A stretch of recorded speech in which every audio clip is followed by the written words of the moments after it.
Ne vous mariez pas à un partenaire qui est haï par tout le monde. Mes amis, il faut savoir que nous bâtissons notre foyer par des conseils. Il y a des fois où, lorsque vous montrez à quelqu'un votre ami, la personne vous dit, ça c'est un message, même s'il ne peut pas ajouter autre chose, ça vous dit quelque chose. Et surtout, les parents.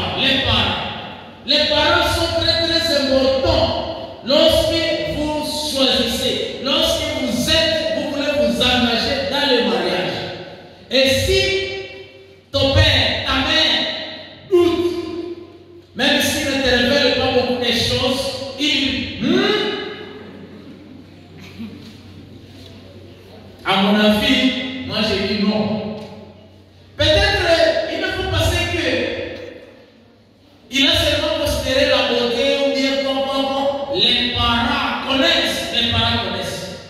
Vous savez qu'il y a des fois où quelqu'un peut dire non, je n'ai rien. Alors qu'il a déjà dit quelque chose. Parce qu'une fois, vous vous aimez et vous venez peut-être me montrer votre ami, je me réserve à beaucoup parler parce que je sais qu'une fois je parle, encore vous allez dire à l'autre là, vous voyez tel ami ceci. Vrai ou faux? Oui, vous risquez d'accuser quelqu'un. Alors la personne est très certaine, mais il vous dit, bon, et il laisse. Il a déjà dit un message. C'est vrai, le mariage est pour deux personnes. Combien de personnes? Deux.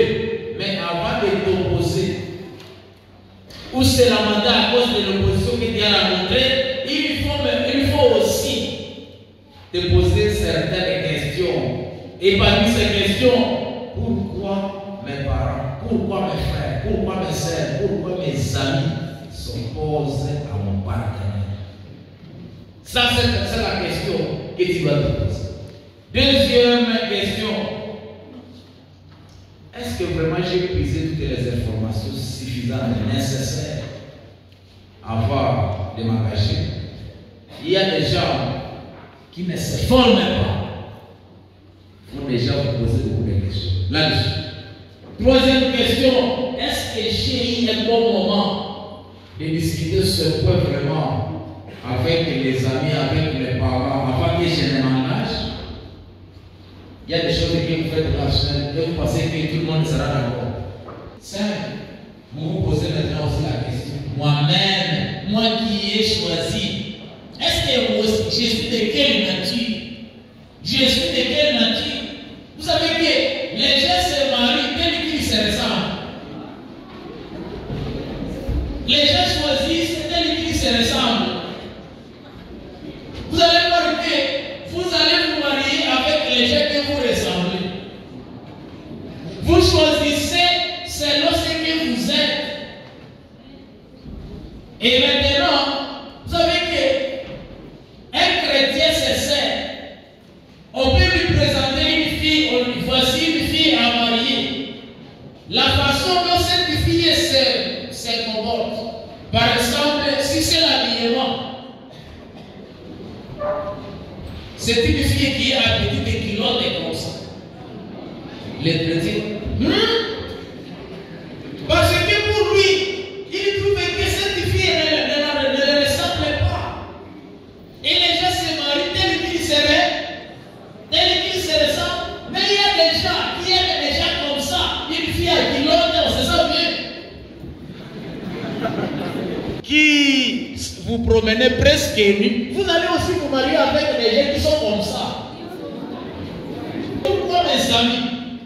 Lorsque quelqu'un, peut-être il s'oppose, il vous dit non, il vous donne un conseil, c'est parce que peut-être il a plus de connaissances que vous et il faut vraiment tirer attention. Il y a quelques versets que je voudrais vous donner. 4 versets, je les lis ici. À Proverbe chapitre 15, le verset 32, la Bible dit, c'est lui qui rejette la correction méprise son âme. Mais qui écoute la réprimande acquiert l'intelligence. Ça c'est Proverbe 15, le verset 30. Les gens qui décident, et il pense que ce qu'il a décidé, c'est ce qui est vrai. Et que personne d'autre ne peut pas aussi donner conseil. Il faut dire attention. Crée l'Éternel et détourne-toi du mal. Proverbe chapitre 9, le verset 12. Si tu es sage, Proverbe 9, 12. Si tu es sage pour toi. Si tu es sage pour toi. Si tu es mon cœur, tu apporteras seul la peine. Et dans votre vie, quand vous vous promenez là-bas, vous vous enivrez, vous prenez n'importe quoi, ça ne nous regarde pas, c'est vrai. Et ça me regarde à quoi? Ça regarde l'autorité à quoi? N'est-ce pas que c'est votre vie? N'est-ce pas? Mais il y a une chose. Nous nous impliquons parce que vous ne pouvez pas vous ruiner tant que nous sommes là. Parce que le Seigneur nous a demandé de vous montrer les chemins. Alléluia. Je suis fort, fort, oui, plus que par le sang de Jésus. Je suis fort, fort, oui, plus que par le sang de Jésus, mon sauveur. Petit ciel t'approcher chaque jour, la force est à Christ, la force est à Christ. Avec Jésus demeuré pour toujours, la force est dans les saluts. Je suis fort, et puisque vainqueur par le sang de Jésus. Je suis fort, et puisque vainqueur par le sang de Jésus, mon sauveur. Nous voulons être acceptés par toi pour passer les heures suivantes à ta présence, pour que nous soyons bénis par toi, au nom de Jésus-Christ, et en te prions. La voix qui triomphe du monde. C'est de cette manière que nous continuons avec notre série de présentations sur le partage spirituel ici à l'Université adventiste de Lukanga. Après ce bon message donné par l'assistant, d'ailleurs, moi je l'appelle doctorat, pasteur Mouloali Théophile. Après vient alors le pasteur Baraka Kilo-Kiro, qui est chargé de conférences bibliques pour ce partage spirituel, une look Impact 2025. Dans quelques minutes, je vais signer mon entrée dans cette grande église de l'Inlook pour la deuxième fois. Bienvenue et bonnes conditions d'écoute. Je suis Lanares pour la réalisation de ce reportage vidéo direct. Soyez sauf, bénis, votre adversaire le diable rôde comme un lion rugissant, cherchant qui il va faire quoi? Il va dévorer. Il va dévorer.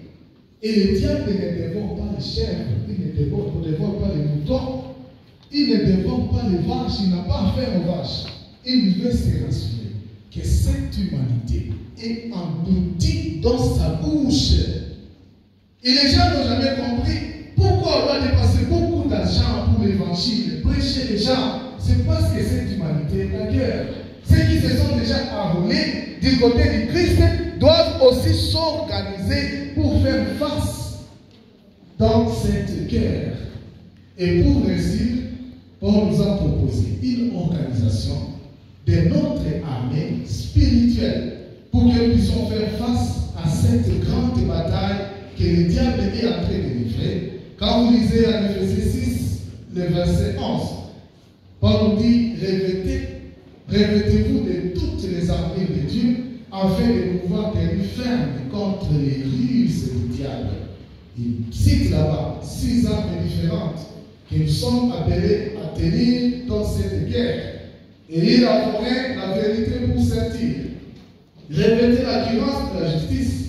Mettez pour chaussures à vos pieds les ailes que donne l'évangile de la paix. Prenez par-dessus tout, cela le bouclier de la foi, avec lequel vous pourrez éteindre tous les traits inflammés du malin. Prenez aussi le casque du salut et le paix de l'esprit qui est quoi? Qui est la parole. Et en train d'organiser son armée pour égorger, pour tuer, pour détruire et pour dévorer. Dieu nous dit, prenez les armes de Dieu. Et avec ces armes, vous allez faire face. Même s'il viendra pour détruire, vous allez sortir victorieux dans cette bataille. Amen. Même s'il viendra pour dévorer, même s'il viendra pour égorger, vous allez sortir victorieux. Et voilà, ça peut s'illustrer par cette photo. Ce que vous voyez ici devant, c'est ce que nous appelons le bouclier.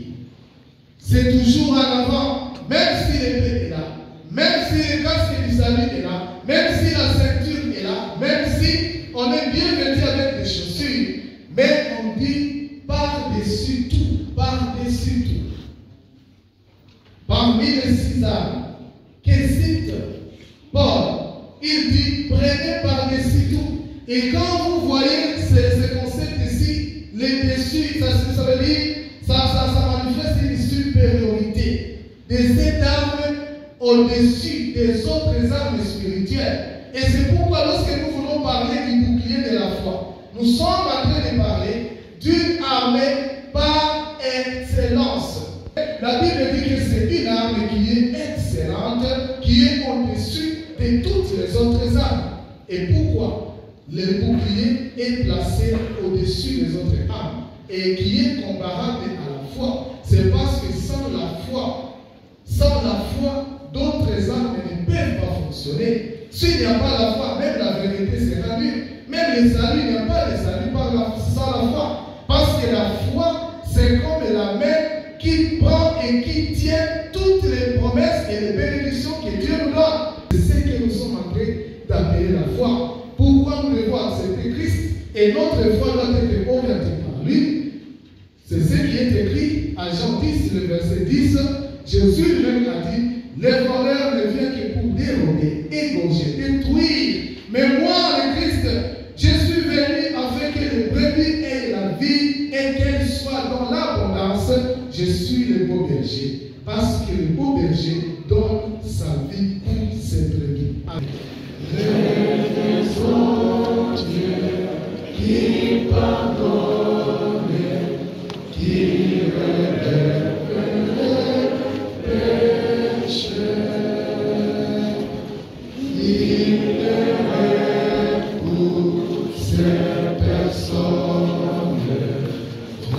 cette libérateur.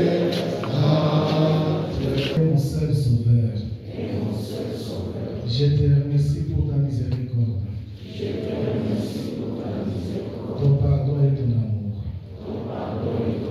J'ai remis ma vie entièrement entre tes mains. Je te fais confiance. Change mon cœur et change ma vie. Amen. Combien d'heures accueillir notre marié de l'université? Ça, c'est le pasteur. Que le Seigneur vous bénisse. Que le Seigneur vous bénisse. Est-ce que vous l'accueillez vous-même?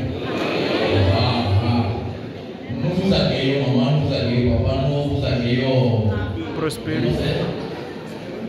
Prospérine. Oui, nous vous accueillons Prospérine et que le Seigneur vous bénisse. Vous allez vous asseoir.